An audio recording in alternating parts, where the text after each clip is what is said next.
by now the pattern is set. Jesus takes his disciples on a journey rethinking relationships. He teaches them what love is and how to retaliate by loving even an evil person back. We will cover 2 examples. You might do it in 1 or 2 sessions, depending on the time it takes your disciple group. The other rabbis of Jesus' time taught that the right response to an evil act against you is to retaliate. An eye for an eye and a tooth for a tooth. If you hit me, I hit you twice as hard. If you insult me, I will respond with the same. Jesus had a different approach. Let us read Matthew 5, verse 38 to 42. You have heard that it was said, eye for eye and tooth for tooth.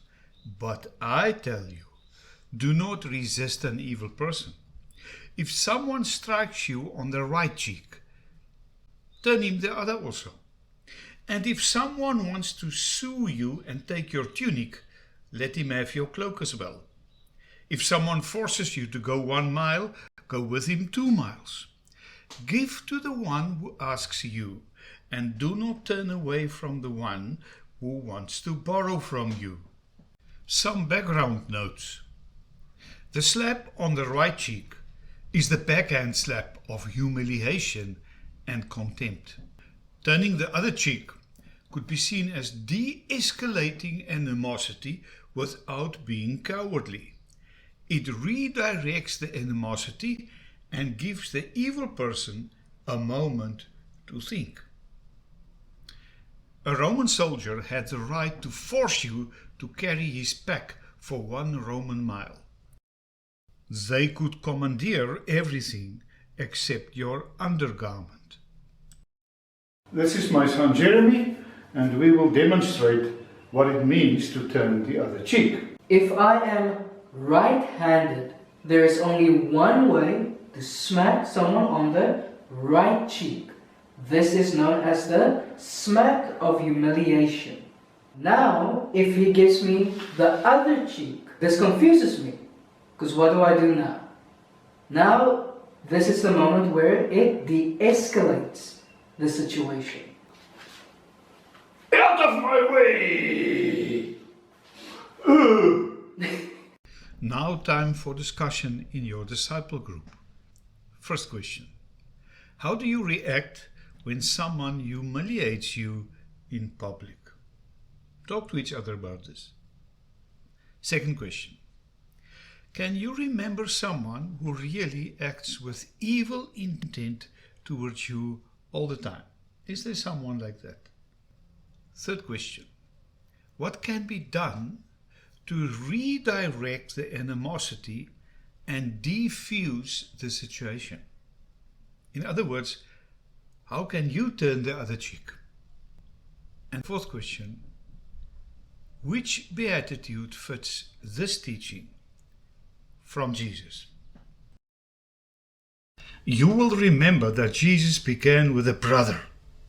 Every example afterwards became more difficult and the situation more serious. Now he teaches about the enemy. Everyone knew who the enemy was, the brutal and hated Roman army. It was said that the only good Roman was a dead Roman, and young men who would go out and get away with killing a Roman soldier was admired by the community. Jesus' teaching about the enemy went against the grain of what the religious people thought was right. Matthew 5 verse 43 to 48. You have heard that it was said, love your neighbor and hate your enemy. But I tell you, love your enemies and pray for those who persecute you, that you may be sons of your Father in heaven. He causes the sun to rise on the evil and the good, and he sends rain on the righteous and the unrighteous. If you love those who love you, what reward will you get? Are not even the tax collectors doing that? And if you greet only your brothers, what are you doing more than others? Do not even the pagans do that? Be perfect, therefore, as your heavenly Father is perfect. Now it is time for discussion. First question. Which beatitudes are Jesus unpacking in this passage? You may have to refer back to Matthew 5, verse 2 to 10. Second question. Who is the traditional enemy according to your culture and the way you were brought up? What does it mean to love your enemy? How will you do it? Fourth question. In which way is loving your enemy perfection? And the last one. In which way is loving your enemy having the character of Jesus?